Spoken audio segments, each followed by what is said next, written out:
সাতক্ষীরা জামাতের লোক মেয়ে সহ এখানে ধরা খাইছে।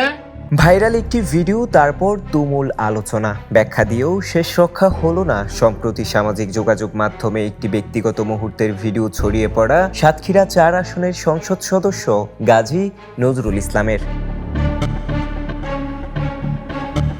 সাংগঠনিক তদন্তে নৈতিক স্থলনের অভিযোগ প্রমাণিত হওয়ায় শেষ পর্যন্ত নিজ দলের সংসদ সদস্যকেই বহিষ্কার করলেন বাংলাদেশ জামাত ইসলাম। বুধবার 22 জুলাই বিকেলে বাংলাদেশ জামাতে ইসলামীর কেন্দ্রীয় নির্বাহী পরিষদের জরুরি বৈঠকে এই সিদ্ধান্ত নেওয়া হয়। বিষয়টি নিশ্চিত করেছেন দলের সহকারী সেক্রেটারি জেনারেল ও কেন্দ্রীয় প্রচার ও মিডিয়া বিভাগের সেক্রেটারি এহসানুল মাহবুব জুবায়ের।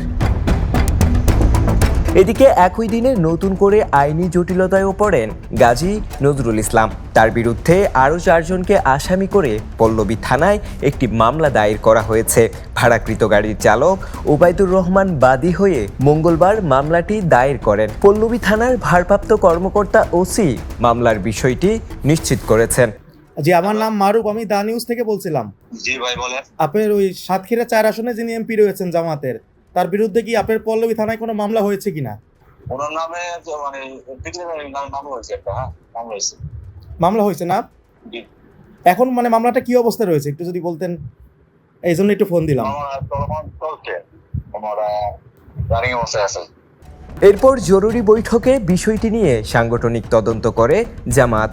দলের দাবি, তদন্তে নৈতিক স্থলনের অভিযোগ প্রমাণিত হওয়ায় গঠনতন্ত্রের 62 নম্বর ধারা অনুযায়ী গাজী নজরুল ইসলামকে দল থেকে বহিষ্কারের সিদ্ধান্ত নেওয়া হয়েছে।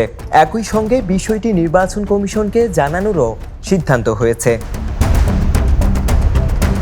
ভিডিও প্রকাশের পর শুরুতে অনেকে সেটিকে কৃত্রিম বুদ্ধিমত্তা বা এআই দিয়ে তৈরি বলে দাবি করলেও পরে গাজী নজরুল ইসলাম নিজের ফেসবুক পোস্টে জানান, ভিডিওতে থাকা নারী তার দ্বিতীয় স্ত্রী মরিয়ম বেগম।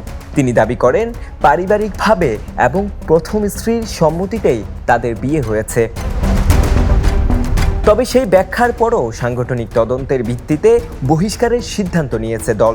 এখন প্রশ্ন, এই সিদ্ধান্তের পর গাজী নজরুল ইসলামের রাজনৈতিক ভবিষ্যৎ কোন দিকে মোড় নিচ্ছে সেটি এখন দেখার বিষয়। Farhad Hossain, the news.